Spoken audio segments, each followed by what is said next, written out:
Ladies and gentlemen, welcome back to another broadcast of The Weekly with me, Neff. Please subscribe to the channel and share this video with a couple of friends and colleagues. Definitely helps us out a lot, and we appreciate your continued support. So today we got a behind-the-scenes look from Warner Brothers regarding the background of Superman that's coming out on July 11th of this summer.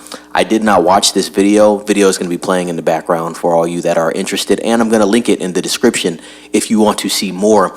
I thought this was interesting, though, on one point, because technically we don't even have the official trailer for Superman.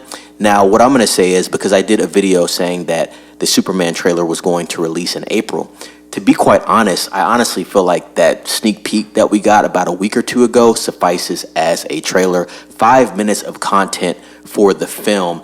The only thing they did was they just did not call it a trailer. I think that's damn near the second trailer right there. I know James Gunn came out and stated that there is going to be a trailer coming out sometime from now.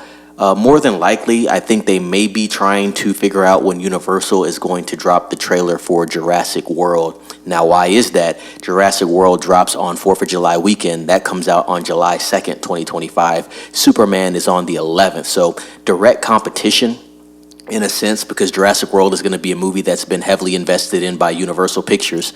Marvel has Fantastic Four 2 weeks after Superman, and basically about 3 weeks after the release of Jurassic World. So Marvel's not too worried, i.e. why we got the Fantastic Four trailer when we did, which did make a lot of sense there. But we'll see what happens with Warner Brothers as far as the actual official Superman trailer.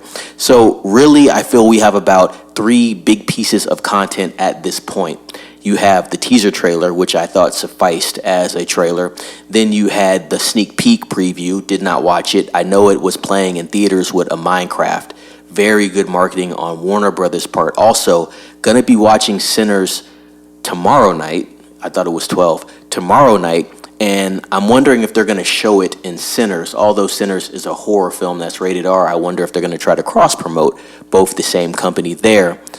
So we'll see what happens with that, and I'll probably speak on it when I do my Sinners review. Be looking out for that. So on top of those two, then we had the behind-the-scenes look today. So 3 big pieces of content for Superman. When we get the official trailer, that's going to be 4 pieces of content, and I wonder if we're going to get any more featurette information. We talked about this before, even with him. Fantastic Four, Thunderbolts, I've noted about 8 to 9 pieces of content for Thunderbolts. I wonder if they're going to do the same thing with DC. Maybe not as much as Thunderbolts. You really don't have to market Superman that much. He's one of the biggest characters of all time in comic books. There's only probably 2 characters I'd say are bigger than Superman. That'd be Batman and Spider-Man. So people know what they're getting with this. But as far as Warner Brothers, you know, this film is extremely important. Just like I said, the same for Fantastic Four and Marvel and that new phase they got running into it.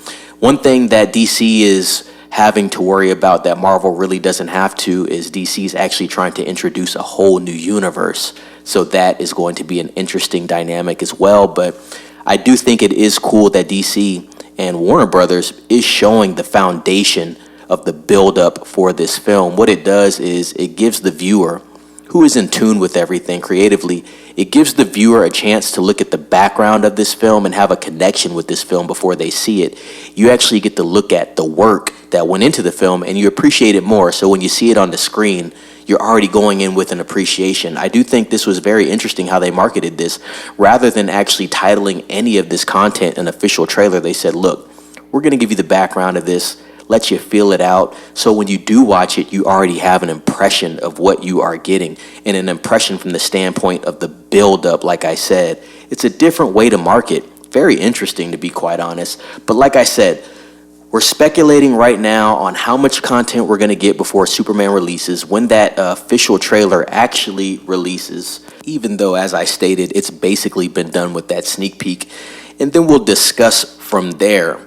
Ladies and gentlemen, let me know what you think about this marketing scheme that Warner Brothers and DC is running right now. Like I said, it's different from your typical scheme, but this is going to be a different type of film. So I want to know what everybody thinks about that. Also, let me know what you think about Superman. Are you excited for Superman? Are you not excited for Superman? I want to hear everybody's thoughts on it so we can have a cool discussion about it. Share this video and like this video. Subscribe if you haven't. Tell some friends to subscribe as well. and keep notified for updates. With that being said, it's Neff signing off. Be safe.